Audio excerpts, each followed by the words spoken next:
First of all, thank you for inviting me here. It's a pleasure to be here.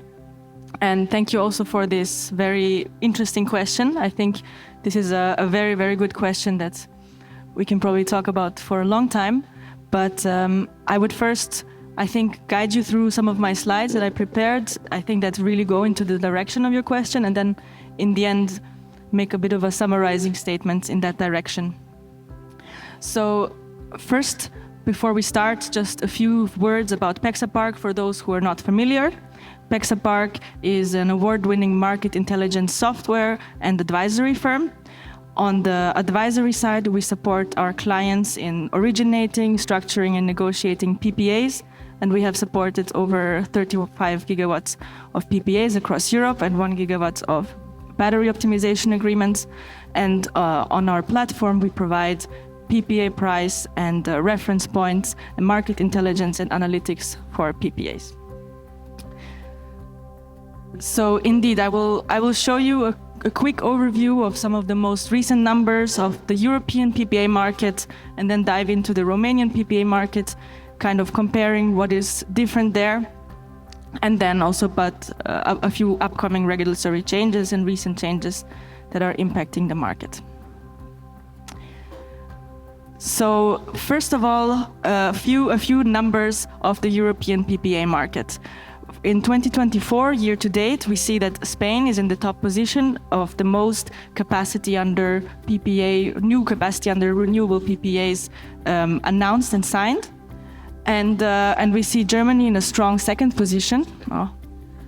And we also see that Greece and Romania, for example, are also in the top 10, really jumping ahead, having transacted a lot of PPAs in 2024 year to date.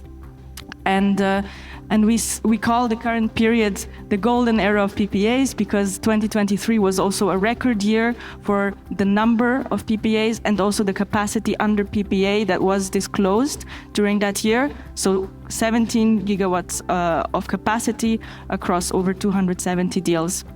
And 2024 is also shaping up to be close to those numbers already. And one thing we have noticed is that while in the first years of the PPA market, utility PPAs were dominant, especially in 2019, in recent years we rather see the PPA market driven by corporates. But just to that, there is also a slight bias in these numbers because corporates tend to be more incentivized to make public announcements about their PPAs. And, oh no. The slides seem to be a bit off. So what we have seen in Romania this year so far is actually a record number of PPAs signed. So we saw that in 2024 so far we have 10 PPA announcements compared to only 5 in the years previous to that. Since 2020, since long-term PPAs, the ban on it has been reversed. And among the players most active, we see Resolve Energy, congratulations. And on the buy side, we see a lot of international corporates who have PPA experience in other European markets and also have some consumption in Romania and are bringing their PPA experience from the European landscape into Romania. And we see that there has been a good increase in 2024 for PPAs in Romania, but we also see that some challenges are still remaining. We see that overall there is a limited pool of off-takers who are interested in such solutions on corporate off-takers, even though we are seeing this uptick right now, and this is very positive. We see a lot of these corporates, especially driven by international corporates, who are interested in signing PPAs in Romania at the moment. We also expect that AIB membership will play a crucial role in attracting more corporate interest in PPAs, kind of setting the standard of how green energy is disclosed and entering this space in Romania. We see that on the utility PPA side, the most challenging thing is the lack in the liquidity of the forward market. So we see that, for example, in Germany, that has the most liquid forward market, where power is being traded on an exchange for several years into the future and very high liquidity. We see that this is very helpful for utilities who are on the buy side of PPAs to hedge their exposure on the forward market. So this is one of the main challenges we see.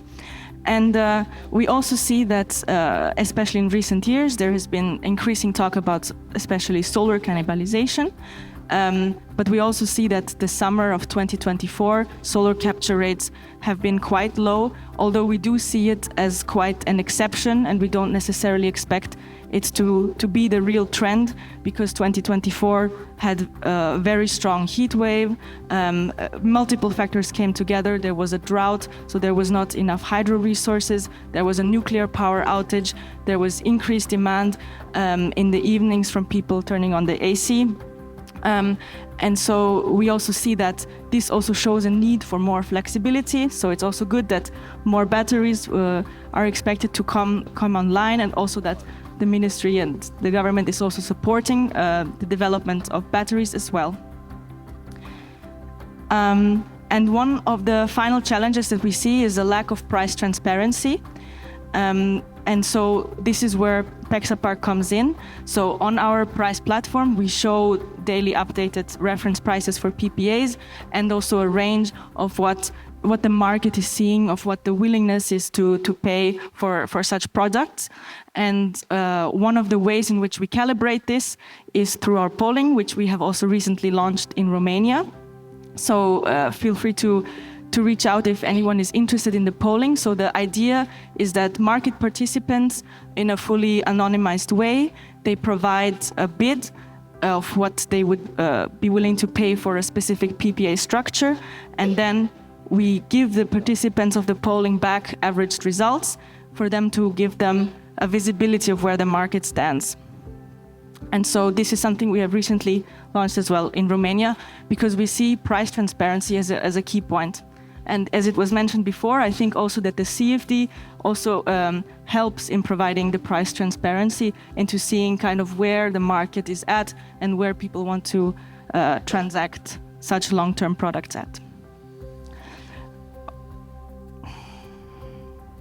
And just some final words. So on the CFD, as mentioned, we see that this is a very, very positive development for the PPA market as well, because it also provides an alternative route to market for projects. We see a large project pipeline coming and limited off-taker opportunities. So we also see that as an alternative route to market, this provides better negotiating power for sellers.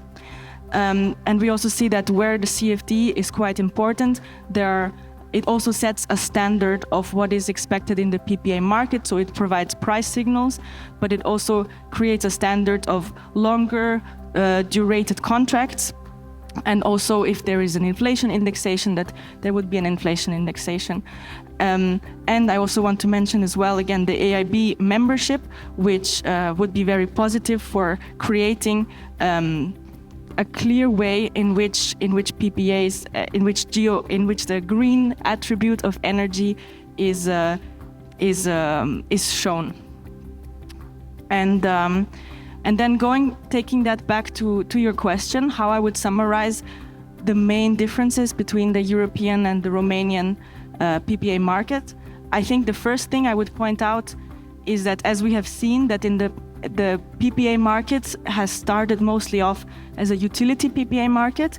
We see that the fact that there is a limited liquidity in the forward market plays a large role in the ability for utilities to hedge the PPA volumes, where in Romania they have limited ability and have to resort also to proxy hedging on other more liquid markets. And on the corporate side, I think one thing I would mention is also the fact that PPAs were essentially outlawed between 2012 and 2020. So I would say that also means that it is not yet necessarily in the mindset of corporates to that a kind of part of their standard procurement strategy would involve long-term PPAs. And I think it just takes some time for this to develop, where kind of a standard corporate procurement strategy would be more just buying power for the next year or maybe next 2 or 3 years. And we also see that markets where there is a clear way to show the green attribute of electricity, and where there is a clear way for a corporate to show, we have contributed to an additional renewable project being built through these additionality requirements, where there is a kind of standard and also certainty about this standard going into the future, that this provides a lot more confidence for corporate players to enter into these very long-term contracts.